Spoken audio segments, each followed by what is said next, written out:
sebuah pesta, pesta rakyat Nusantara. Mari bersama dukung Prabowo untuk Indonesia yang sejahtera.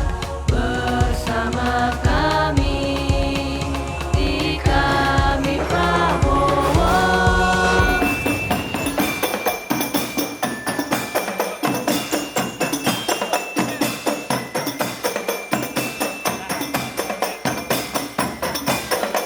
Abang mau kemana tujuannya? Tujuannya mau ke dalam mengantar abang saya bang duduk di bangku kerajaan bang. Bukan main bang kerajaan. Bang, burung dara, burung kenari bang, kuenya matang dalam bungkusan. Ya bang. Bila rombongan saudara datang kemari, mau tanya apa ada urusan? Ada urusan abang. Apanya? Itu baca diri. Gak lebih Itu itu. buat tuan rumah. Oh, mau pelantikan bang ke dalam bang. Bukan main pelantikan. Boleh kagak? Kan tadi udah beri salam. Bener salah, gue sautin. Terus gimana? Urusan masuk mah bang, ada syaratnya bang. Syaratnya apa lagi? Jadi lo yang udah masuk bang. Iya, bang. Bang Bukan udah dia dulu yang bang di masuk. atas batu bang, burung darahnya dari Ciawi. Iya bang. Kalau nih tuan raja pada kubat masuk, ntar dulu bang. Apaan? Nah, panitia minta diberi syarat-syaratnya.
Bang, kalau kata lu mik tete kayak penyet, sakit mah minumnya Broma. Lu bilang kayak gue kayak monyet. Nah, kalau kata perawan, kiri doroma, ya enggak?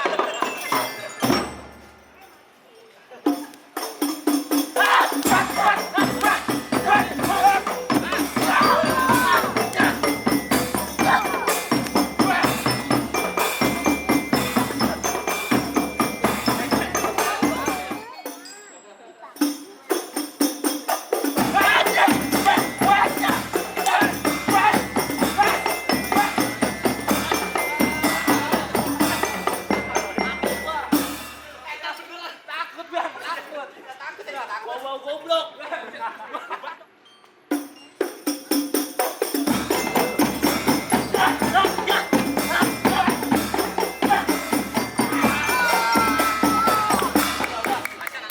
Masih boleh masuk nggak ke dalam nih? Baik deh bang, boleh bang kalau begitu bang. Bang, mau ngomong bang kedatangan saya sambut jalan bang, namanya palang pintu bang. Iya, bang. Yang orang bilang bunyinya begini bang, anak buaya mencari makan bang, pergi melati di waktu pagi. Iya, bang. Ada budaya harus kita jaga, kalau bukan kita bang, siapa lagi? Iya, saya boleh masuk nih bang. Boleh bang.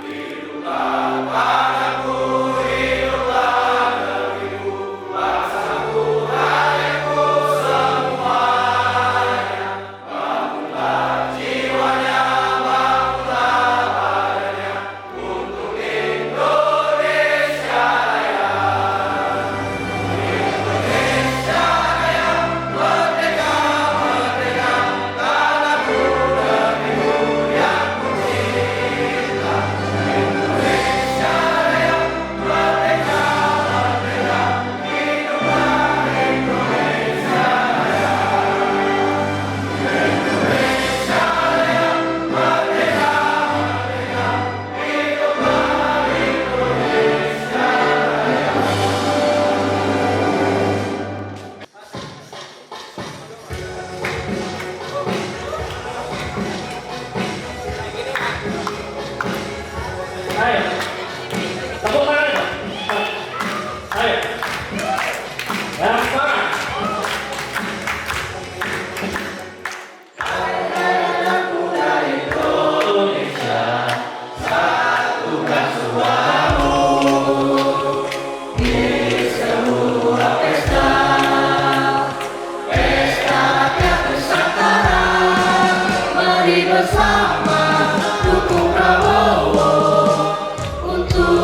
salam sejahtera bagi kita semua. Shalom, Om Swastiastu, Namo Buddhaya, salam kebajikan.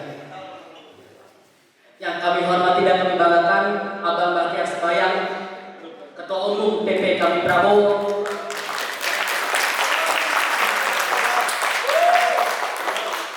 serta Abang Eza Akavia, Sekretaris Jenderal PP kami Prabowo.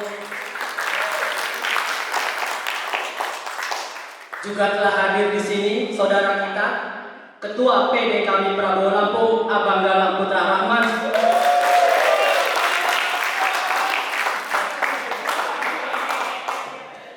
Sekretaris PD kami Prabowo Lampung, Abang Muhammad Rifki Gandhi. Dan Wakil Bendahara PD kami Prabowo Lampung, Abang Dani Satria. Terima kasih abang-abang sudah berkenan hadir. Yang kami hormati pimpinan dan pengurus organisasi saya Partai Gerindra, Abang Agung Subianto, Ketua PD DKI Jakarta. Dan tentunya yang kami hormati dan banggakan, Ketua PD kami Prabowo Jakarta, Abang Ahmad Fairuz Zamani.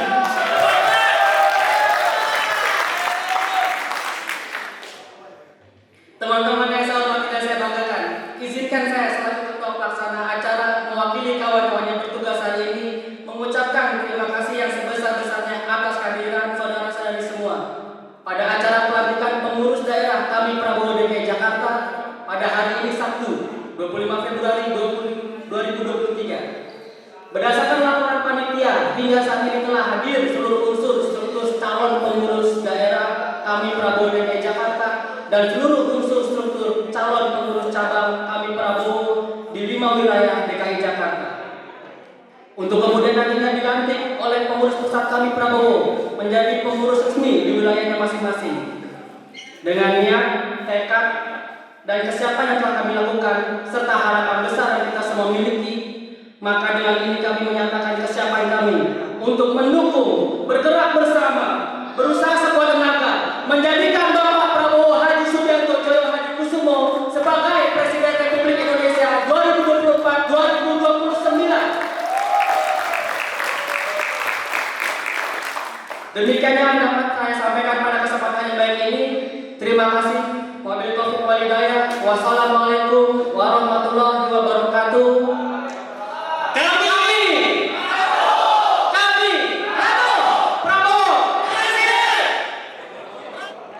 Kita lanjut ke pelantikan DKI ya. Surat keputusan nomor 15 /SK PP kami Prabowo /2 2023 tentang struktur kepengurusan pengurus daerah komunitas anak muda Indonesia dukung Prabowo Provinsi DKI Jakarta. Dengan mengharapkan rahmat dari Tuhan Yang Maha Esa, pengurus pusat kami Prabowo setelah menimbang, mengingat, memperhatikan dan menetapkan struktur kepengurusan relawan pengurus daerah kami Prabowo Provinsi DKI Jakarta. Nama-nama yang terlampir dalam surat keputusan ini sebagai pengurus PD kami Prabowo Provinsi DKI Jakarta.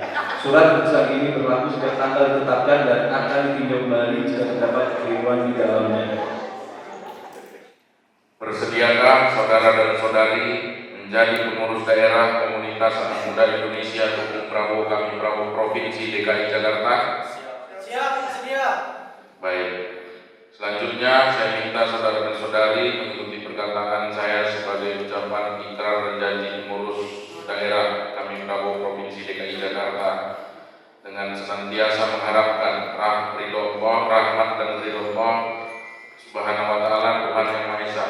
Kami pengurus daerah kami Prabowo Provinsi DKI Jakarta menjunjung tinggi Pancasila dan Undang-Undang Dasar 1945. Kami pengurus daerah kami Prabowo Provinsi DKI Jakarta akan mematuhi anggaran dasar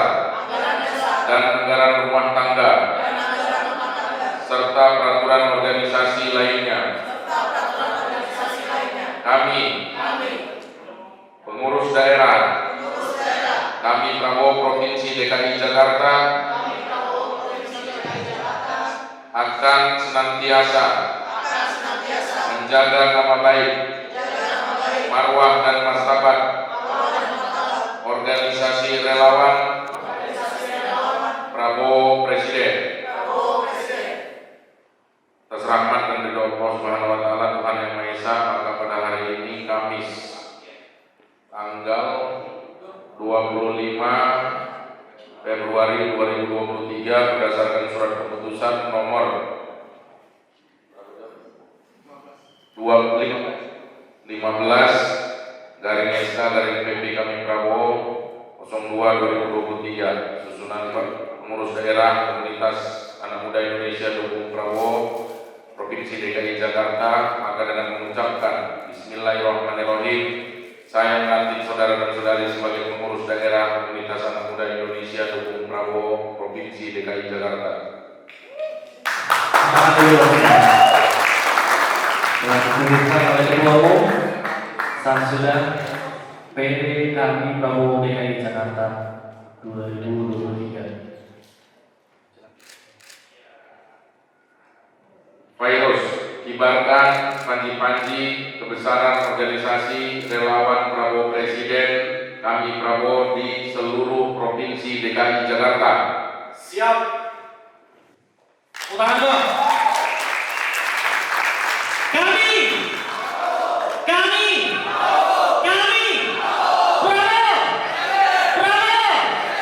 Prabowo, tepuk tangan dulu dong buat kalian semua.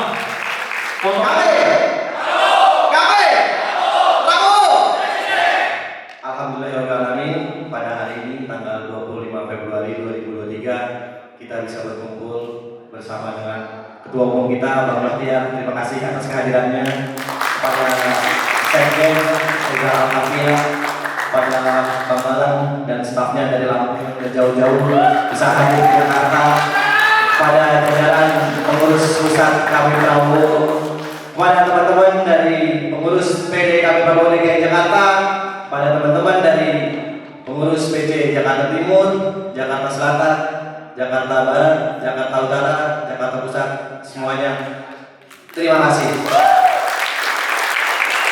Oke teman-teman, gue gak bisa berpanjang lebar, gue gak ngerti ngomong caranya kayak abang-abang yang sakti-sakti di depan ini. Tapi yang gue tahu cuma satu, 2024 Prabowo Presiden. Sekali lagi 2024 Prabowo. Caranya gimana? Ini caranya satu.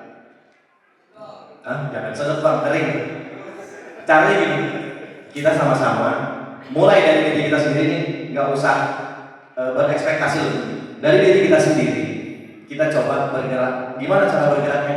Pasti kan punya teman, punya gebetan, punya saudara, punya orang tua. Kita kenalinlah sosok Pak Prabowo. Banyak wartawan tadi pada nanya, kenapa harus Pak Prabowo? Apa kelebihan Pak Prabowo? Orang-orang tahunya kan Pak Prabowo serem kan? Kayak tadi Bang Bahtiar ditanya, kejahatan HAM nggak ada buktinya Pak. Jadi cukup satu kita kenalin bahwa Pak Prabowo itu sangat mengayomi dan menyayangi anak-anak muda. Pak Prabowo itu banyak memiliki kader-kadernya yang berusia muda, dibina, dididik sehingga bisa menjadi orang yang berhasil. Seperti kawan saya ini, Ketua PD DKI Jakarta, Bapak Ahmad Zahid. Ya, jadi teman-teman, mungkin berawal dari Gedung Juang. Ya, kenapa kita pilih Gedung Juang? Tadi sempat kita keliling museum sama Ketua Umum Bang Bahtiar, bersama Sekjen, bersama Bang Larang yang dari Lampung. Kita masuk ke Museum Gedung Juang. Di situ semua isinya anak-anak muda. Yang terpajang anak-anak muda. Kenapa anak muda? Karena Bung Karno pernah bilang, beri saya 10 anak muda, maka akan saya guncangkan dunia. Tapi beda sekarang. Kalau cuma 10 nggak bakal terguncang di dunia ini. Jadi kita semua harus bersatu bersama mendukung Prabowo menjadi Presiden 2024. Oke, mungkin cukup sekian. Yang pasti saya selaku Ketua PD kami Prabowo DKI Jakarta mohon dukungannya, mohon kerjasamanya. Semoga apa yang diamanatkan oleh Ketua Umum Bang Bahtiar bisa kita jalankan bersama-sama demi mewujudkan mimpi kita menjadikan Pak Prabowo Presiden di 2024. Sekian, assalamualaikum warahmatullahi wabarakatuh. Kami Prabowo Presiden. Bismillahirrahmanirrahim. Assalamualaikum warahmatullahi wabarakatuh. Selamat sore, salam sejahtera untuk kita semua. Shalom, Om Swastiastu, Namo Buddhaya, Salam Kebajikan, salam sehat untuk kita semua yang sama-sama kita hormati. Nah, waktu itu kita ngobrol-ngobrol, duduk-duduk, kita mikir nih, ini anak muda tahun 2024 yang milih banyak sekali, 53%. 53% itu jumlah yang luar biasa, teman-teman. Kalau pemilih di tahun 2019 itu 190 juta jiwa pemilihnya. Jadi kalau 53% itu kira-kira katakanlah yang milih di TPS tahun 2024 itu adalah anak muda dari kelompok Gen Z, kelompok Centennial, Milenial dan seterusnya lah, Zilenial dan seterusnya. Jadi ini banyak sekali yang mau milih anak muda. Nah terus pertanyaannya, kita yang nongkrong-nongkrong tadi ini mikir, nah kita ini juga anak muda, sementara hidup belum jelas, masa depan masih panjang kan kira-kira gitu. Kita mau ngapain? Akhirnya kita mikir, ya sudah, kita bikin aja relawan, kita cari calon presiden. Nah mikir waktu itu kan calon-calon presiden ini banyak, kalau kita lihat baca media kan ada Pak Prabowo, ada Pak Anies, ada Pak Ganjar, ada Pak Erlangga, ada Pak Ridwan Kamil, ada siapa lagi? Banyaklah calon-calon presiden. Nah dari semua itu kita godok, ternyata kita mikir, ya udah 2024 kita dukung Pak Prabowo untuk jadi presiden. Nah kenapa kemudian kita melakukan itu? Padahal kita sadar apa yang kita sadari. Kita sadar bahwa bikin relawan ini konsekuensi logisnya itu banyak, pasti capek, duit keluar, nanti rapat, atau pergi ke daerah, nggak ketemu anak, nggak ketemu istri, dompet keluar, habis waktu tersita. Nah kenapa kemudian kita merelakan harus melakukan itu? Artinya kita mau bikin sesuatu, dalam sesuatu itu kemudian kita berkorban, kemudian kita dapat apa? Dan sesuatu itu yang kita buat dan yang kita korbankan itu ternyata untuk orang. Untuk siapa? Untuk Pak Prabowo Subianto. Ngapain kita melakukan sesuatu, menciptakan sesuatu, terus berkorban lagi, terus yang dapat orang lain. Yang dapat siapa? Pak Prabowo Subianto. Kenapa? Karena ternyata presiden itu pengaruhnya sangat besar sama kita. Jadi kita yang mesti investasi di luar. Ya ini investasi kita. Kenapa? Karena kita meyakini bahwa siapapun nanti presidennya itu berpengaruh besar terhadap kita. Kalau presidennya nanti misalnya doyannya misalkan ngutang, ya sudah, dampak utangnya kepada kita. Kalau presidennya misalkan doyannya ngasih subsidi, ya subsidinya berdampak kepada kita. Kalau presidennya misalkan doyannya misalkan jualin tanahnya Indonesia, dampaknya kepada siapa? Kita. Kalau misalkan presidennya doyannya produktif, dampaknya kepada siapa? Kepada kita. Jadi relevan. Ketika kita waktu itu mikirin, kita bikin, lantas kita mau cari orangnya. Itulah kira-kira sederhananya kenapa kemudian kami Prabowo ini dibuat. Capek. Nah, belum lagi muncul lagi persoalan. Ini ada ketunggalan. Tunggalan ini sempat galau. Waktu saya ke Lampung sebelum saya kukuhkan, saya bilang Galang ini ada resikonya. Saya bilang apa resikonya? Kata dia. Saya bilang gimana kalau Pak Prabowo nanti nggak jadi calon presiden? Memikir dia. Oh iya kita bikin relawan capek-capek apa segala macam. Tapi inilah keyakinan kita. Inilah kemauan kita bahwa kita mendirikan relawan ini bukan sebetulnya untuk bikin Pak Prabowo jadi presiden. Jadi Pak Prabowo jadi presiden itu sebetulnya hanya target antara, target tengah-tengah. Kalau bahasa intelektualnya namanya outcome. Outputnya yang mau kita capai adalah kesejahteraan seluruh bangsa Indonesia. Kesejahteraan seluruh bangsa Indonesia ini kita yakini yang mampu mewujudkan namanya Prabowo Subianto. Kenapa Prabowo Subianto kita percaya? Karena beliau, kalau kita pelajari dari seluruh rekam jejak beliau, seperti yang tadi saya sampaikan di keterangan pers, beliau ini kalau dikasih jabatan, dia berhasil mimpin pencak silat, dapat emas yang banyak. Beliau juga peduli di dunia pertanian dengan menjadi ketua umum HKTI. Teman-teman bisa bayangkan beliau bikin partai namanya Partai Gerindra yang dalam setiap periode ke periode itu hasilnya selalu meningkat, selalu naik perolehan kursinya. Artinya apa? Di saat yang sama beliau mampu memimpin organisasi dan mendapatkan kepercayaan dari masyarakat. Kemudian apalagi? Beliau memimpin Kemhan. Kementerian Pertahanan ini kemudian jadi lebih baik sekarang. Teman-teman lihat Babinsa kita itu, Babinsa itu tahu? Babinsa itu ujung tombaknya pertahanan negara. Di dalam satu negara itu namanya Babinsa. Yang paling dekat dengan masyarakat itu Babinsa. Kemarin dikasih motor sekian banyak. Ntar lagi mau dikasih alat komunikasi yang bagus. Jadi beliau itu kalau dikasih kepemimpinan, kalau dikasih kekuasaan, kalau dikasih mandat, jawabannya berhasil. Makanya pantas kita pilih beliau untuk menjadi presiden. Nah pertanyaannya, yang mau beliau jadi presiden siapa? Kita. Yang nggak mau beliau jadi presiden siapa? Banyak juga. Jadi ada yang mau beliau jadi presiden, ada yang nggak mau beliau jadi presiden. Nah inilah tugas kita di Kami Prabowo. Kami Prabowo ini nggak usah sentuh yang tua-tua, nggak usah sentuh yang emak-emak yang jauh-jauh, nggak usah. Sentuh saja yang anak muda, yang milenial, yang zilenial, yang nongkrong, yang main musik, yang masih sekolah, yang lagi kuliah, yang baru lulus sarjana, yang lagi cari-cari kerja. Nah ini yang kita sentuh. Ini saja yang kita. Karena apa? Karena jumlahnya gede sekali. Karena jumlahnya besar sekali. Teman-teman tahu konser Dewa kemarin? Tahu? Di JIS yang hadir berapa orang? 75.000. 75.000 itu teman-teman udah bisa bayangkan macetnya kemarin, penuhnya orang itu cuma 75.000. Sementara pemilih itu jumlahnya anak muda itu ada 100 juta.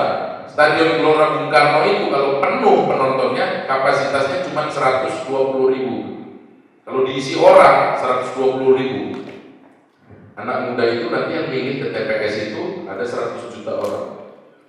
Jadi banyak sekali. Jadi nggak usah lagi dekatin yang umurnya 45 sampai 70 itu nggak usah lupain, itu bukan tugas kita.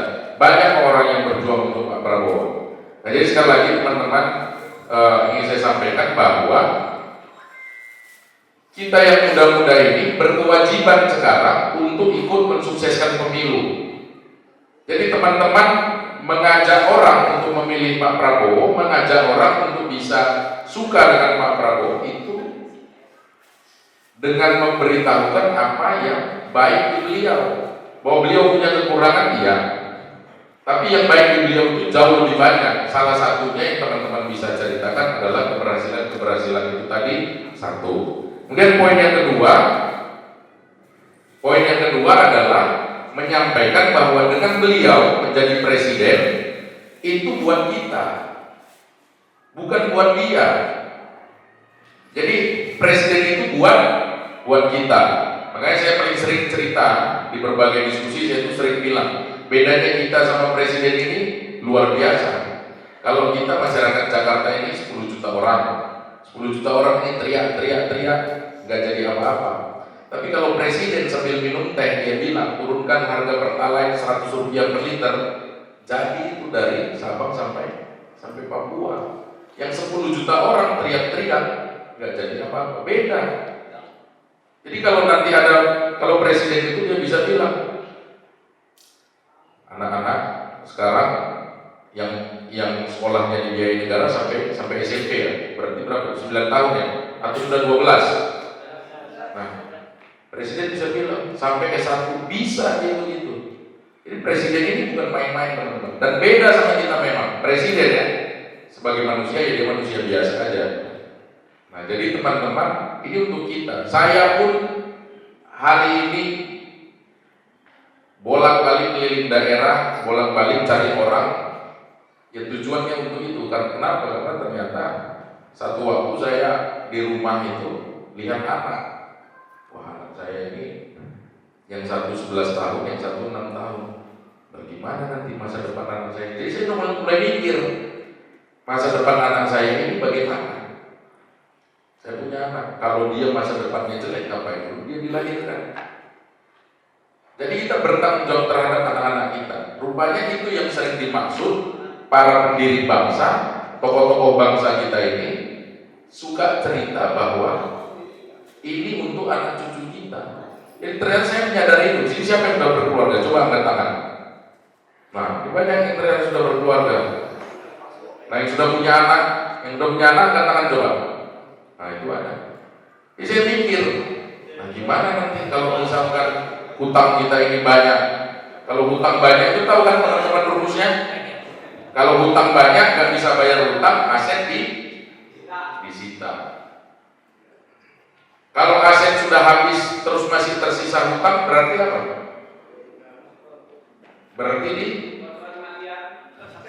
Berarti itu sama dengan kita dijajah, ya kan? Teorinya panjang. Hutang bayar hutang plus bunga, nggak bisa bayar hutang lagi plus bunga lagi. Kalau nggak bisa bayar pakai aset, kalau nggak bisa pakai aset, ya ganti kepemilikan, diakuisisi dia. Nah, kalau diakuisisi berarti sama dengan kita dijajah. Konsekuensi penjajahan itu cuma satu. Apa coba? Ada yang tahu nggak konsekuensi penjajahan itu cuma satu? Namanya perbudakan. Jadi teman-teman bayangin nggak? Oh, ternyata tiba-tiba hutang negara ini gelembung naik, nggak bisa lagi kita bayar, negara kita disita. Saya melahirin anak saya menikmati hutangnya, yang dijajah anak saya. Jadi anak-anak muda itu harus melek juga soal politik, harus peduli juga soal negara. Nggak sekedar nongkrong, nggak sekedar ke Valhalla di Senopati misalkan, nggak sekedar ke Blowfish misalkan. Ya main boleh, misalkan mau main ke Beer Garden di SCBD di Radio Dalam, boleh aja. Yang senang karaoke ya karaoke, yang senang main Bitcoin ya Bitcoin, yang senang trading ya trading, yang senang main mini soccer ya main mini soccer, yang senang Vespaan ya Vespaan, yang senang micet-micetan ya micet-micetan, boleh aja. Tapi teman-teman, konsekuensi kita hidup dalam satu negara, kita juga punya tanggung jawab terhadap negara tersebut. Nah, jadi kalau Pak Prabowo itu kan ceritanya gila-gila kan, kekayaan alam kita. Memang sadar nggak sadar yang beliau bilang itu betul. Saya harus ngomong ini di Jakarta. Kenapa? Karena di Jakarta ini banyak sekali gedung-gedung yang tinggi. Nah, sekarang kalau teman-teman trace itu sama teman-teman kami Prabowo Jakarta, gedung-gedung yang mewah yang tinggi di Jakarta ini ada nggak yang punya kita? Ada nggak? Ya ada. Ada yang punya kita? Nggak ada. Kalau teman-teman mau cerita jujur kita ini di Jakarta, yang Pak Prabowo bilang kekayaan alam kita ini harus dijaga. Kalau kita mau jujur, teman-teman, ini tanahnya orang Betawi, ya kan? Kalau kita mau jujur, orang Betawi ini pelan tapi pasti minggir sekarang. Minggir ke Tangerang Selatan, minggir ke Bogor, minggir ke Bekasi. Kenapa? Habis tanahnya di Jakarta. Jadi ayo sama-sama kita jaga. Nah, ini tanggung jawab kita. Jadi enggak sekedar kita ini kumpul-kumpul terus bikin pengukuhan pelantikan, habis itu foto-foto sudah enggak. Nah, jadi ini sekali lagi teman-teman, kawan-kawan yang tersayang yang saya banggakan, relawan ini kita dirikan mau kita capek, keluar duit, habis waktu, gesekan kanan kiri, nggak ada urusan. Karena kita mau jemput masa depan kita. Kita mau jemput kesejahteraan kita dengan cara apa? Dengan cara menjadikan Pak Prabowo Subianto sebagai presiden. Jadi teman-teman Jakarta semangat? Teman-teman Kota Madia semangat? Hah? Dekati keluarganya, dekati tetangganya, ajak semua bergabung untuk memilih Pak Prabowo. Ya, kita pastikan 2024 Pak Prabowo bisa menjadi presiden. Teman-teman, ini sekali lagi soal yang serius, bukan soal yang bercanda-canda, main-main. Lebih baik kawan-kawan nanti kita menangis haru, capek, berdarah-darah, tapi kita berhasil mengantarkan Pak Prabowo untuk dilantik menjadi presiden, daripada setelah tahun 2024 kita nggak melihat itu dan cita-cita kita semua ini anak muda tentang lapangan pekerjaan, dunia usaha, olahraga, tentang riset, pendidikan, kesehatan dan seterusnya ini nggak bisa kita dapatkan. Terima kasih Bang Ariza yang sudah berkenan menjadi Ketua Dewan Pembina kami Prabowo DKI Jakarta. Selanjutnya kami mohonkan arahan dan sambutan dari Bang Ariza kepada kami semua sebagai penyemangat guna kami bekerja di lapangan. Terima kasih. Billahi taufiq wal hidayah. Assalamualaikum warahmatullahi wabarakatuh. Bismillahirrahmanirrahim. Assalamualaikum warahmatullahi wabarakatuh. Selamat sore, salam sejahtera bagi kita semua. Ya, saya hormati, saya banggakan lidah saya seperti yang sebayang SE, Ketua Umum kami Prabowo yang selalu eksis dan berkontribusi untuk kepentingan masyarakat banyak bangsa dan negara. Juga yang baru saja dikukuhkan dilantik Saudara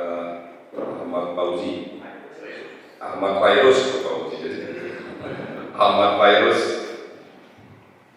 dan jajaran pengurus tingkat provinsi dan kabupaten kota yang juga sudah dikukuhkan tadi.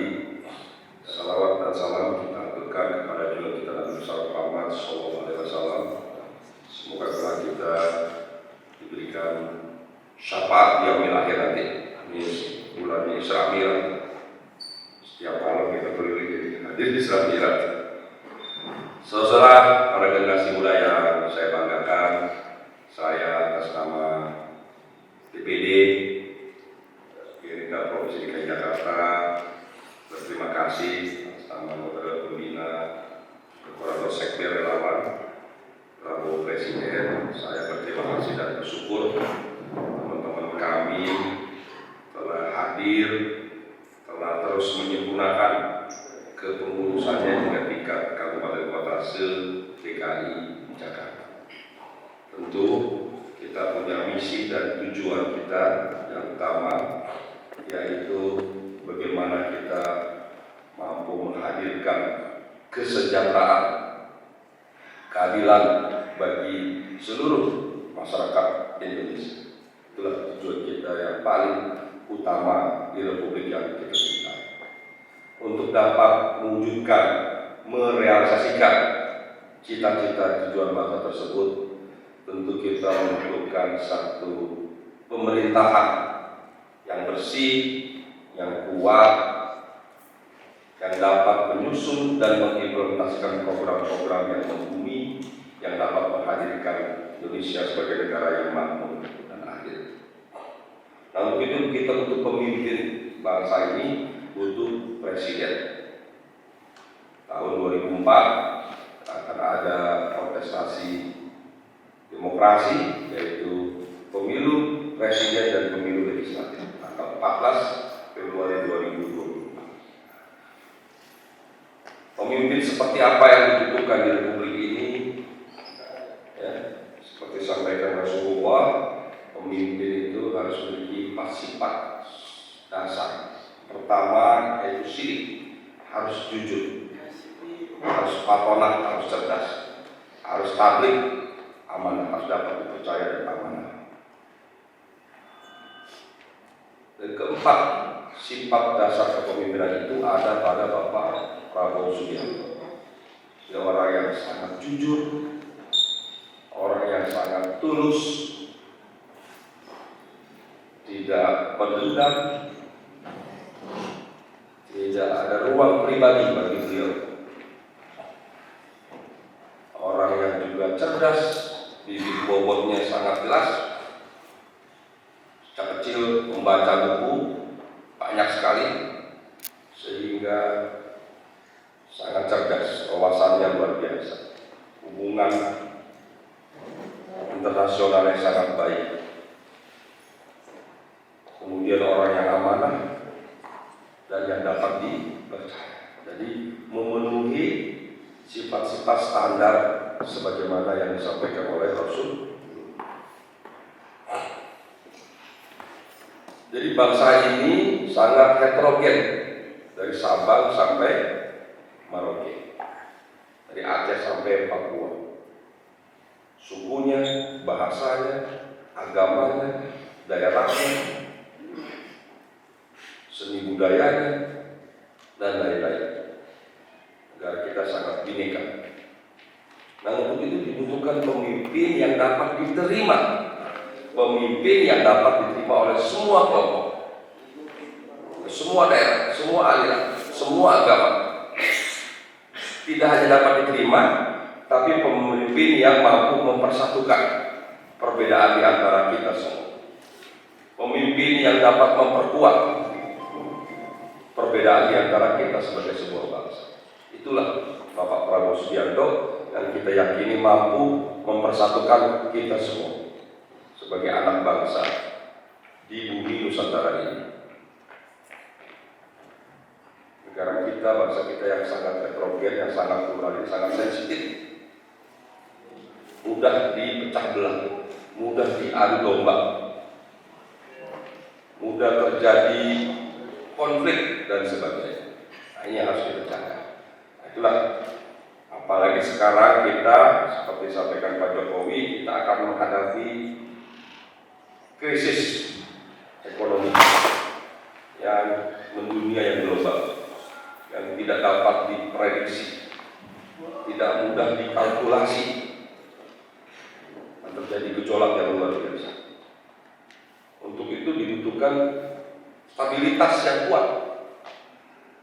Apabila seorang militer yang berani, yang cerdas. Saya tidak bermaksud membedakan, masih ada jenderal yang di medan perang ya milih-milih lah, kira-kira begitu. Saya dengar cerita dari teman-teman senior-senior jenderal bagaimana di medan perang Timur ketika perang, Pak Prabowo itu sangat berani, sangat menjaga pasukannya, menjaga anak buahnya. Sekalipun beliau sedang sakit, beliau tidak ingin dikembalikan ke pusat, ke markas. Dia tetap ada di tengah-tengah medan perang bersama pasukan, menjaga siap mati. Jadi merah putih NKRI Pak Prabowo tidak diragukan lagi. Sejak muda masuk ke TNI, masuk ABRI, sudah siap mati untuk kepentingan bangsa dan negara. Jadi udah nggak mikirin dunia ya, mikirin kepentingan bangsa negara. Sudah siap mati untuk kepentingan bangsa negara. Orang kalau masuk tentara itu dia akan siap mati, karena siap berperang melawan penjajah, melawan musuh dan sebagainya. Jadi itulah kelebihan Bapak Prabowo diantaranya, yang semasa hidupnya senantiasa berjuang untuk kepentingan bangsa dan negara, mengabdikan dirinya, jiwa dan raganya untuk kepentingan bangsa. Dalam perkembangannya, beliau sering dikecewakan, dihianati, tidak pernah marah, tidak pernah dendam, bahkan terus memberi ruang dan tempat bagi semua kelompok masyarakat, individu dan siapa saja, untuk bersama-sama membangun bangsa dan saudara yang saya banggakan, tadi saya sudah sampaikan di awal, bangsa kita ke depan ini menghadapi salah. Untuk itu kita perlu bersatu. Kalau membangun bangsa itu konsep yang paling utama itu yang pertama apa, yaitu keamanan, stabilitas, aman dulu. Itulah kita butuh seorang pemimpin seperti Bapak Prabowo Subianto. Dan kita yakini kepemimpinan kita dapat menjaga keamanan dari Aceh sampai Papua, yang dapat membangun hubungan internasional yang baik dengan semua negara di dunia. Beliau itu menguasai banyak bahasa, tapi nggak pernah sombong, apalagi arogan, nggak pernah. Selalu bersahaja apa adanya. Nggak pernah gitu bentar-bentar kayak sok-sok bahasa Inggris, nggak pernah. Lalu pakai bahasa Indonesia. Kecuali memang di acara-acara di forum internasional yang memang mengharuskan menggunakan bahasa asing. Itu salah satu juga kelebihan beliau. Orang yang tidak sombong. Kita butuh pemimpin yang tulus, yang ikhlas, yang cerdas, tadi saya bilang, yang jujur, yang amanah, yang tidak pencitraan. Sekarang ini zamannya pencitraan. Semuanya ingin pencitraan. Semuanya ingin masuk YouTube. Semuanya ingin TikTok. Semuanya ingin masuk Instagram, Facebook, apalagi Twitter, dan lain-lain. Masuk media. Ya udah. Beliau tidak gede-gede gitu pengen masuk TV, pengen diwawancara, malah justru berusaha untuk ya biasa saja, bahkan menghindar, memberi kesempatan yang terakhir. Inilah salah satu kelebihan dari Bapak Prabowo. Saya kira banyak sekali ya teman-teman itu kalau pilih pemimpin kita itemize, kita inventarisir apa sih kelebihan-kelebihannya, apa kekurangan-kekurangannya, buat analisa SWOT-nya, kekuatannya, kelemahannya, peluangnya dan hambatannya. Visual. Beliau ini luar biasa. IQ-nya juga tinggi, cerdas, tapi nggak pernah sombong. Oke, teman-teman, sudah sepakat, sudah mantap kita Partai Gerindra mendeklarasikan mengusung Bapak Prabowo, dan kita semua yang ada di sini, mari kita berjuang dengan niat yang baik, yang tulus, yang ikhlas, bekerja semaksimal mungkin. Diniatkannya bukan untuk kepentingan partai, bukan untuk kepentingan Bapak Prabowo, tapi untuk kepentingan bangsa dan negara. Kebetulan sekarang mau ada pemilu, ada pergantian kepemimpinan nasional, dan kita butuh pemimpin yang jujur, yang cerdas, yang amanah, yang dapat dipercaya, yang dapat diterima semua, yang dapat mempersatukan, dan sebagainya. Itulah semua ada pada sosok Bapak Prabowo Subianto. Siap? Siap! Siap? Siap! Kami Prabowo! Kami Prabowo! Demikian dan saya terima kasih Ketua Umum PP kami Prabowo, Bung Batiar Sebayang, SE dan semuanya, Ahmad Fairuz dan jajaran semua, terima kasih. Saya senang dan bangga. Mari kita berjuang bersama membangun bangsa negara, menjadikan Bapak Prabowo Presiden